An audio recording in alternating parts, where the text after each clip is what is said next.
যখন আপনি বিপদে পড়ে একনিষ্ঠভাবে আল্লাহর প্রতি তাওয়াক্কুল করে খালি বলবেন যে হাসবি আল্লাহ ওয়া নি'মাল ওয়াকিল, আল্লাহই আমার জন্য যথেষ্ট, তিনি উত্তম কর্মবিধায়ক, আল্লাহ পাকের দায়িত্ব হয়ে যাবে আপনাকে সাহায্য করা ইনশাআল্লাহ। আমরা মৃত্যুর সময় টের পেয়ে যাবো যে কে জান্নাতি কে জাহান্নামী, ফেরেশতাদের আকৃতি দেখেই, ঠিক আছে? আর একজন মানুষের মৃত্যু থেকেই তার কিয়ামত শুরু হয়ে যায়। কিয়ামত কবে হবে এর চেয়ে বড় কথা যে মৃত্যুর জন্য আমরা প্রস্তুত কিনা। একটা হাদিস এসেছে, কেউ যদি সারাদিনে 100 বার এটা পড়তে পারে, কোনটা? লা ইলাহা ইল্লাল্লাহ ওয়াহদাহু লা শারীকা লাহ লাহুল মুলক ওয়া লাহুল হামদ ওয়া হুয়া আলা কুল্লি শাইইন কাদির।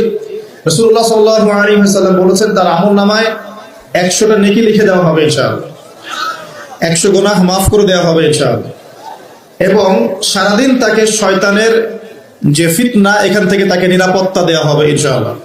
এবং ওই দিন আল্লাহর কাছে যে লিস্ট যাবে, আমলের লিস্ট, এই তালিকার মধ্যে তার চেয়ে বেশি ভালো কেউ করতে পারবে না ইনশাআল্লাহ, তবে সেই ব্যক্তি ব্যতীত যে তার চেয়ে বেশি এই কালিমা পাঠ করেছে। তো প্রত্যেকদিন 100 বার করে এগুলো পড়ার অভ্যাস গড়ে তুলবেন ইনশাআল্লাহ। বেশি বেশি আল্লাহ পাকের জিকির করলে কি হয়? বেশি বেশি আল্লাহ পাকের জিকির করলে আল্লাহর মারিফত পাওয়া যায়। কি পাওয়া যায়? মারিফত। যে ব্যক্তি সূরা ফালাক, সূরা নাস এবং সূরা ইখলাস, এই 3টা সূরা সকালে এবং সন্ধ্যায় 3বার করে পড়বে, যদি সকালে পড়ে সন্ধ্যা পর্যন্ত যাবতীয় হঠাৎ বিপদ থেকে বেঁচে থাকবে। হঠাৎ বিপদ, ধাপাস করে কোনো বিপদে পড়বে না ইনশাআল্লাহ। যে ব্যক্তি সূরা ফালাক, সূরা নাস এবং সূরা ইখলাস, এই 3টা সূরা সকালে এবং সন্ধ্যায় 3বার করে পড়বে, যদি সকালে পড়ে সন্ধ্যা পর্যন্ত যাবতীয় হঠাৎ বিপদ থেকে বেঁচে থাকবে। হঠাৎ বিপদ, ধাপাস করে কোনো বিপদে পড়বে না ইনশাআল্লাহ।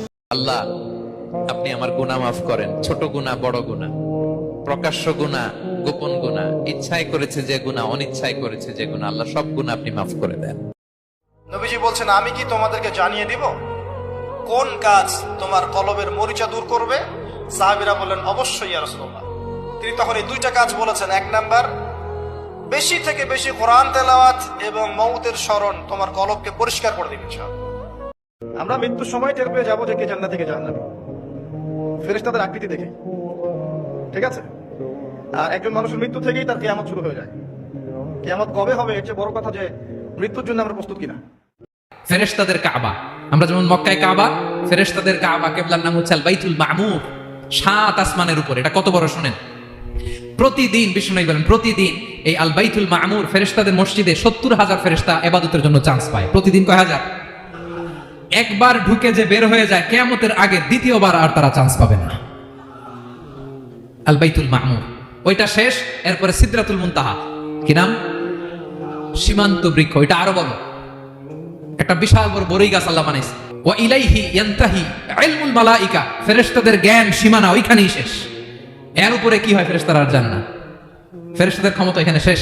সিদরাতুল মুনতাহা, সিদরাতুল মুনতাহার এরিয়া শেষ, এরপরে শুরু হয় আল্লাহুল মাহফুজ, কোরআনের বাড়ি।